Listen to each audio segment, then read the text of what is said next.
এবার থেকে আবহাওয়া উন্নতি হতে পারে। মোটামুটি এটাই আশা আবহাওয়া দপ্তরের এই মুহূর্তে। ধন্যবাদ।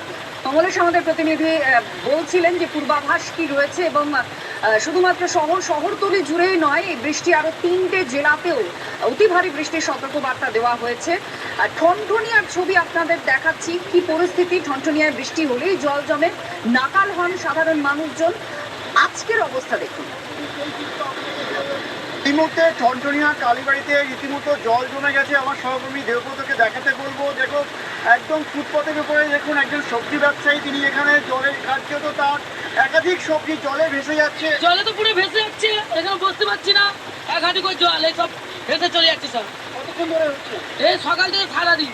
একাধিক সবজি, যিনি যে ফুটপাতে সবজি বিক্রি করছেন, কার্যত এখানে জল এতটাই জমে গেছে, এখানে পুরো সব সবজি ভেসে চলে যাচ্ছে এবং ঠনঠনিয়া কালীবাড়ির বিস্তীর্ণ অঞ্চল জুড়ে কিন্তু জলমগ্ন।